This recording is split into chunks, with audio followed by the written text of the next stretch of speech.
Hello, folks. This is Shukumar Shil, and you are watching English Tuition Bangla Medium. English tuition Bangla মিডিয়ামের আজকের ক্লাসে আমরা cover করব class 7 এর একটি স্টোরি। এর আগে ক্লাস 7 এর আমাদের একটাই গল্প হয়েছে, সেটা ইনটু দুটো পার্টে আমরা কমপ্লিট করেছি।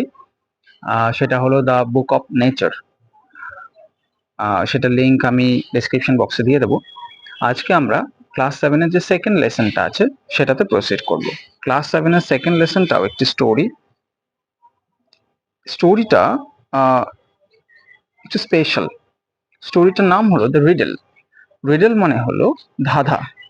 স্টোরিটার নাম ধাঁধা কেন, বা এই স্টোরিতে যে ক্যারেক্টার্সরা আছে তারা কি কেমন, এগুলো দেখার বিষয়, এগুলো মজার জিনিস। আর স্টোরিটার যে ক্যারেক্টার্স গুলোর সঙ্গে সেগুলোর সঙ্গে আমাদের পরিচিত কিছু ক্যারেক্টার, আমাদের পরিচিত, খুবই পরিচিত কিছু একটা দুটো ক্যারেক্টারের খুব মিল আছে। তো সেটাও আমরা পরে আলোচনা করব। স্টোরিটাকে শুরু করি। স্টোরিটা হলো দ্য রিডল। এই স্টোরিতে কার কার কথা বলা আছে? এম্পারার আকবর, সম্রাট আকবরের কথা বলা আছে। এবং সম্রাট আকবরের যে সম্রাট আকবরের যে বিখ্যাত সভাসদরা ছিলেন, কোর্ট, যাদেরকে ইংরেজিতে বলে কৌটিয়ার্সরা ছিলেন, যাদেরকে বলা হতো নবরত্ন, তাদের একজনের কথা বলা হচ্ছে। শুরু করি। The King of Kings, Emperor Akbar, who ruled over India, was a great lover of arts, sciences, literature and music. রাজাদের রাজা, রাজাধিরাজ রাজা, যিনি সম্রাট আকবর, যিনি সারা ভারত শাসন করছিলেন, তার বিশেষ ভালোবাসা ছিল কিসের কিসের প্রতি? শিল্প, বিজ্ঞান, সাহিত্য এবং সঙ্গীতের প্রতি। One day on a fine morning, একদিন একটা বেশ সুন্দর সকালে, he was walking in his vast garden, তিনি তার সেই যে সুবিশাল বাগান ছিল সেই বাগানে হাঁটছিলেন। His garden was lined with trees that produced the tastiest and juiciest fruits in his whole kingdom.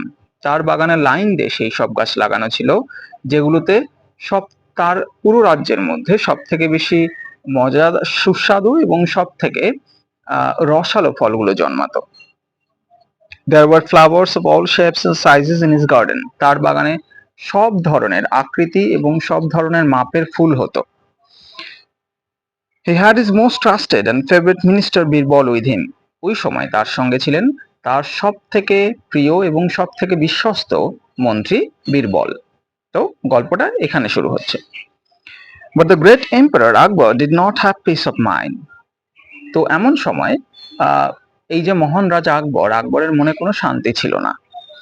The quality without which no one, not even the king of kings, can appreciate beauty.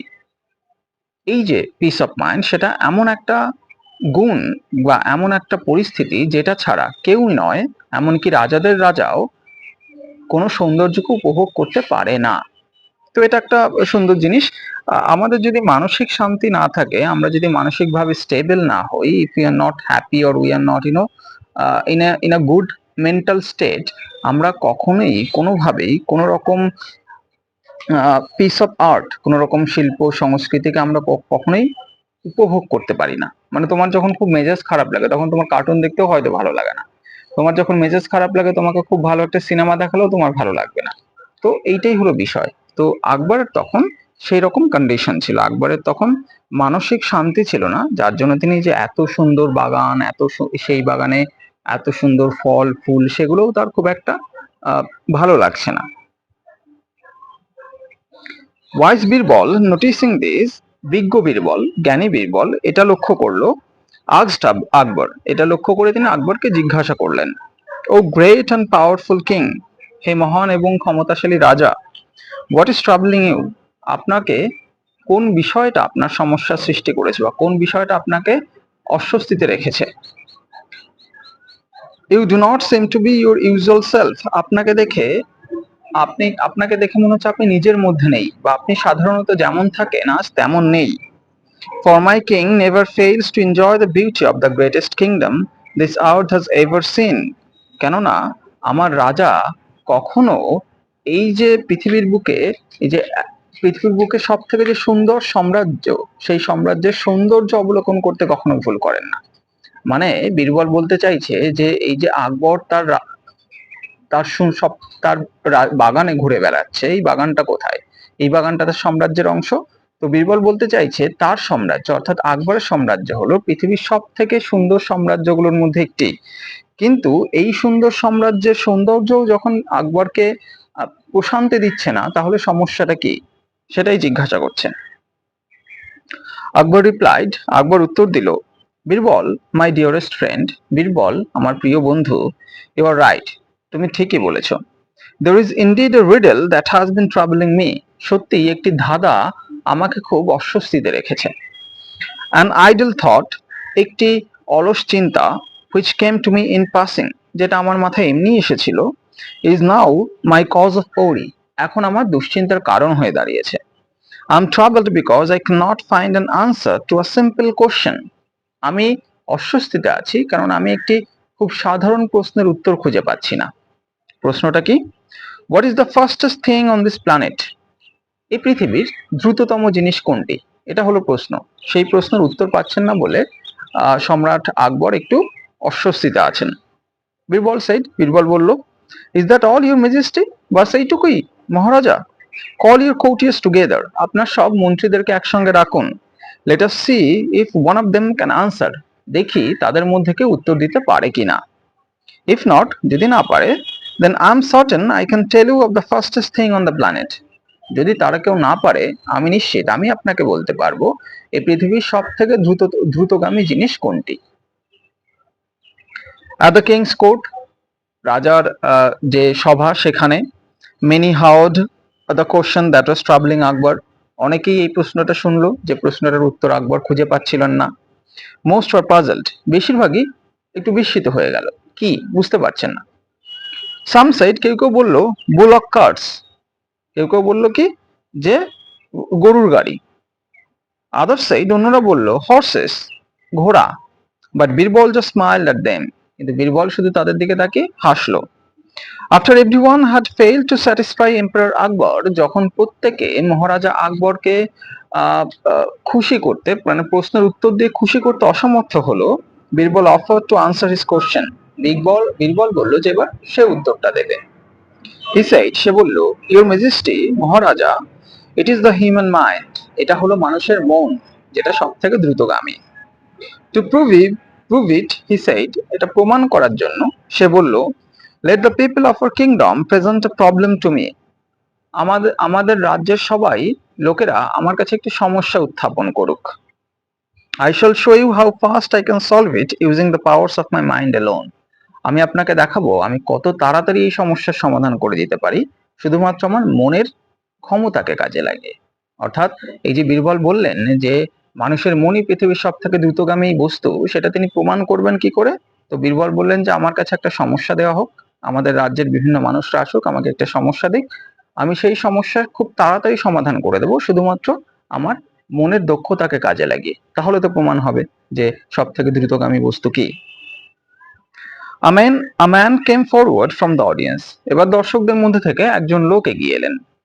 He claimed that his neighbor had sold him his well, তিনি দাবি করলেন তার প্রতিবেশী তাকে তার কুয়োটা বেচে দিয়েছে, অর্থাৎ প্রতিবেশীর যে জলের কুয়ো সেটা তিনি তাকে বেচে দিয়েছেন। Now when he wanted to draw water from the well, যখন তিনি সেই তার কেনা কুয়োটা থেকে জল তুলতে যাচ্ছেন, his neighbor wanted to charge him money for that, তার প্রতিবেশী তার কাছ থেকে টাকা চাইছে জলের জন্য। অর্থাৎ কুয়োটা তো বেচে দিয়েছে, বাট কুয়ো থেকে যখন জল তুলতে চাইছে তখন বলছে না, টাকা দিতে হবে। আফটার বিং সামন টু দ্য কোর্ট, এবার কোর্টে যখন ডাকা হলো লোকটাকে, হিজ নেইবার আর্গুড দ্যাট, তার প্রতিবেশী বলল যে he had just sold him the well not the water in it, তখন ওই লোকটা বলল, প্রতিবেশী কি বললো যে আমি তো শুধু কুয়োটা বেচেছি, কুয়োর জল তো বেচিনি। তো এইটা হলো সমস্যা। Akbar listen to this argument carefully, Akbar খুব মনোযোগ সহকারে এই যে বিতর্ক বা এই যে যুক্তিতর্ক সেটা শুনলেন। and asked Birbal to settle the dispute, এবার বীরবলকে বললেন এই সমস্যার সমাধান করো। Birbal smiled at the man and said, Birbal লোকটার দিকে তাকিয়ে একটু হাসলো এবং বললেন, I think the solution is rather simple, আমার তো মনে হয় এটার সলিউশনটা খুবই সহজ, খুবই সাধারণ। It is your well now, এটা এখন তোমার কুয়ো। Your neighbor should be paying you rent for keeping water in your well, তোমার প্রতিবেশী তোমাকে ভাড়া দিতে হবে, তোমার প্রতিবেশীর তো তোমাকে ভাড়া দেওয়া উচিত তোমার কুয়োতে জল রাখার জন্য। If he wants to pay you for his water, যদি সে তাকে তার জলের জন্য ভাড়া দিতে চায় তোমাকে, he must pay for using your well, তোমাকেও তার কুয়ো ব্যবহার করার জন্য আহ, তাকেও তোমার কুয়ো ব্যবহার করার জন্য ভাড়া দিতে হবে। মানে প্রতিবেশী কি বলেছিল যে আমি কুয়ো বেচেছি, জল বেচিনি। এবার বীরবল বলছে এই সমস্যার সমাধান খুবই সাধারণ। কি? যে লোকটা কুয়োটা কিনেছে সে কুয়োটা কিনে নিয়েছে। এখন প্রতিবেশী যখন বলছে আমি কুয়োটাই বেচেছি, জল বেচিনি, এবার তাহলে ওই লোকটা কি বলবে? লোকটার বলা উচিত যে আচ্ছা ঠিক আছে, আমি তো কুয়োটা কিনেছি, তোমার জল এবার আমার কুয়োর মধ্যে রয়েছে, এবার তুমি তোমার জলের জন্য আমাকে ভাড়া দাও। তুমি আমার কুয়ো ইউজ করে তার মধ্যে জল রাখছো, এবার তুমি তার ভাড়া দাও আমাকে। এবার সেই লোক যদি ভাড়া দিতে রাজি হয় যে ঠিক আছে, আমি তোমার কুয়োতে আমি জল রেখেছি এবং সেই জল আমি ব্যবহার করি, তাহলে সেই জল তোমার কুয়োতে রাখার জন্য আমি তার কুয়োর ভাড়া দেবো, তাহলে তুমিও যে জল ব্যবহার করবে তার টাকা দেবে। The neighbor realized that he was outwitted and withdrew his claim immediately. এইবার যে প্রতিবেশী সে বুঝতে পারলো যে তাকে তাকে চালাকিতে মাত দিয়ে দিয়েছে কেউ, এবং তখন সে রাজি হলো তার যে অভিযোগ সে অভিযোগ তুলে নিতে।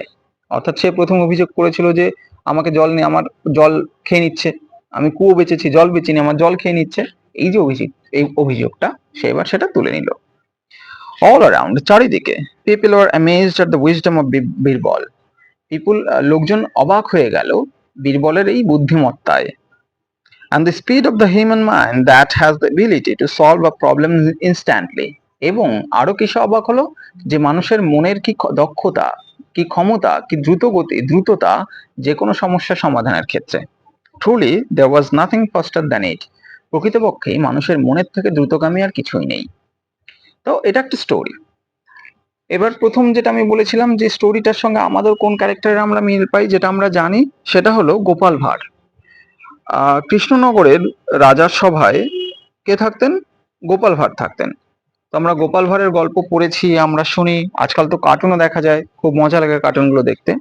তো সেই গোপাল ভাঁড় এরকম একজন লোক ছিলেন যিনি অনেক কঠিন প্রশ্নের খুব সহজ সমাধান করে দিতেন। যেমন একবার একটি গোপাল ভাঁড়ের গল্প আছে, মহারাজা একজন লোককে সাজা দিলেন, সাজা দিয়ে বললেন যে তুমি শীতের রাতে পুকুরে গলা জলে ডুবে থাকবে, এটা তোমার লোকটা সাজা। তো লোকটা ডুবে আছে, পরের দিন সকালে গিয়ে মহারাজা দেখলেন যে লোকটা ঠিক ওই রকম আছে। এবার যখন লোকটাকে প্রশ্ন করা হলো তুমি কি করে থাকলে সারা রাত এখানে, লোকটা বললো কষ্ট হচ্ছিল, কিন্তু দূরে ওই যে একটা রাজপ্রাসাদের আলো জ্বলছে ওই আলোটার দিকে তাকিয়ে তাকিয়ে আমি এই জলের মধ্যে দাঁড়িয়েছিলাম। এইবার মহারাজা বা সভাসদরা সেখান থেকে সিদ্ধান্ত নিলেন যে না, লোকটা চিটিং করেছে। কেন? লোকটা ওই দূরে আলোর দিকে তাকিয়েছিল, তো তাতে লোকটার গা গরম হয়ে গেছে, ঠান্ডা লাগেনি শীতের রাতে জলে দাঁড়িয়ে। এবার যথারীতি ব্যাপারটা আমাদের গোপাল ভাঁড়ের কানে গেছে। এবার গোপাল ভাঁড় বলল ব্যাপারটা একটু শেখাতে হবে সবাইকে। মহারাজা বিজ্ঞ মানুষ, মন্ত্রী শান্ত্রীরা আছেন বিজ্ঞ মানুষ, তাদেরকে শেখাতে হবে। তিনি কি করলেন, তিনি কয়েকদিন ধরে মহারাজার কোর্টে বা সভায় যাচ্ছেন না। তো একদিন মহারাজা ডাকতে এলেন যে কি ব্যাপার, সভায় যাচ্ছ না কেন? তখন দেখা গেল যে গোপাল ভাঁড় গাছের ডালে একটি হাড়ি রেখেছে আর নিচে বসে আগুন জ্বালাচ্ছে। এবার মহারাজা বললো কি ব্যাপার, তুমি কি পাগল হয়ে গেছো নাকি? গাছের ডালে হাড়ি আর তুমি নিচে বসে আগুন জ্বালাচ্ছ, কি দাবি, কি করতে চাইছো? তো গোপাল ভাঁড় বললেন কেন মহারাজা, আমি তো ভাত রান্না করছি। মহারাজা বললো এই পাগল হয়ে গেছে এই লোক, ভাত রান্না করতে হলে হাড়ি উনুনে রেখে তার হাড়ির ঠিক নিচে আগুন জ্বালাতে হবে যাতে তাপটা লাগে হাড়ির গায়ে। তুমি গাছের ডালে হাড়ি রেখে গাছের নিচে আগুন জ্বালাচ্ছ, কি করে তাপ লাগবে আর কি করেই বা ভাত হবে? তখন গোপাল ভাঁড় বললেন কেন মহারাজা হবে না, যদি ওই লোকটা শীতের রাতে গলা জলে দাঁড়িয়ে থেকে ওই দূরে রাজপ্রাসাদের আলোর দিকে তাকিয়ে থেকে তার গা গরম হয়, তাহলে আমি তো গাছের গোড়ায় আগুন জ্বালাচ্ছি, তাহলে ডালের হাড়িতে ভাত কেন হবে না? দিস ইজ হাউ, খুব সহজে এবং খুব মজার ঘটনার মধ্যে দিয়ে গোপাল ভাঁড় মহারাজা কৃষ্ণচন্দ্র এবং অন্যান্য যারা আছেন তাদেরকে শেখালেন যে আপনারা যেটা করেছেন সেটা ভুল। একই রকম ভাবে বীরবলও ঠিক কি করলেন, বীরবল একটি সমস্যার সহজ উত্তর দিলেন, একটা মজার উত্তর দিলেন, দিয়ে আসলে তিনি সমস্যার সমাধান করলেন এবং সবাইকে বোঝালেন যে এই সমস্যার সঠিক সমাধান এটাই এবং এটা কত তাড়াতাড়ি করা যায়, just using your brain, using your wit. তো এটা হলো এই গল্প। নাও এই যে বললো যে মনের আহ পৃথিবীর সব থেকে দ্রুততম বস্তু কি, মন। এই সেম জিনিসটা, এই সেম রেফারেন্স আমরা মহাভারতেও পাই। মহাভারতের একটি জায়গায় পঞ্চ পাণ্ডব যখন অজ্ঞাতবাস চলছে, বনবাসের পরে অজ্ঞাতবাস হয়। বনবাস আমরা বোধহয় জানি 14 বছরে তাদের বনবাস হয়েছিল, এবং নিয়ম অনুযায়ী তারপরে 1 বছর অজ্ঞাতবাস থাকবে। মানে ওই 1 বছর তাদেরকে লুকিয়ে লুকিয়ে থাকতে হবে, এবং 1 বছরের মধ্যে যদি তার শত্রুপক্ষরা খবর পেয়ে যায় সে কোথায় এবং তাকে চিনে ফেলে, মানে ওই লুকোচুরি খেলার মতো, তাকে যদি ধরে ফেলতে পারে তাহলে আবার 14 বছরের বনবাস। এটা হলো নিয়ম ছিল। তো এরকম এক সময় তার একটা জঙ্গলের মধ্যে ছিল, এবং সেখানে যক্ষ বলে এক ভদ্রলোক আছেন, যিনি হলেন ওই ধন সম্পদের কে রক্ষাকারী, গার্ড টার্ড দেন আর কি, এরকম টাইপের একজন দেবতা টাইপের লোক। তো সেই ভদ্রলোক একটু ছলনা করছেন ওনাদেরকে। আমাদের হিন্দু ধর্মে বা হিন্দু মিথোলজিতে বা হিন্দু থিওলজিতে দেব দেবতারা খুব ছলনা করেন মানুষের সঙ্গে, ছলনা করে তাদেরকে বিভিন্ন বিষয় শিক্ষা দীক্ষা দেন। এরকম গল্প, এরকম ঘটনা ঘটেছে প্রচুর, এরকম গল্প টল্প আছে আমাদের। তো সেখানে তিনি ছলনা করে কি করছেন, একটা জায়গায় আহ একটা দিঘি বলা যেতে পারে জঙ্গলের মধ্যে, তো সেখানে তিনি তার বন্ধু বান্ধবদের নিয়ে স্নান করছেন। এবার তাদের আমাদের পঞ্চপাণ্ডব এবং দ্রৌপদী যারা জঙ্গলে ছিল তাদের জল টল তৃষ্ণা পেয়েছে, একজন গিয়ে জল আনতে গেল। তো জল যখন নিতে গেছেন তখন তিনি বারণ করেছেন, বলছেন যে তুমি আমাকে না বলে জল নিচ্ছ কেন, এটা আমার পুকুর, আমি স্নান করছি। তখন বলছে জলই তো নিচ্ছ, না নেবে না, ইত্যাদি ইত্যাদি বিভিন্ন কথা কাটে তাকে মেরে ফেলেছে, জলে ডুবে মরে গেছে। এরকম করতে করতে সবাই গেছে, বাকি 4 ভাইই গেছে, 4 ভাইয়ের সেম হয়েছে, আর ফিরে আসে না। তখন ফাইনালি যুধিষ্ঠির যখন গেল, তখন যুধিষ্ঠিরকে পুরো ঘটনা দেখলো, এবং দেখে তিনি বললেন যে, ওই ভদ্রলোককে বললেন যে কি ব্যাপার, আপনি এরকম কেন করছেন, কি দাবি আপনার?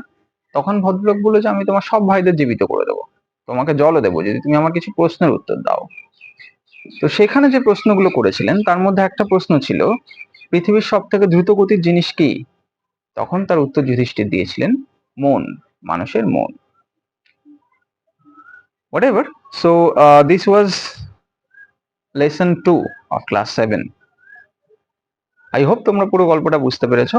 মজার জিনিস, মজার গল্প। So thank you for watching the video. Please like, share and subscribe. পরের ভিডিওতে আবার দেখা হবে। টাটা।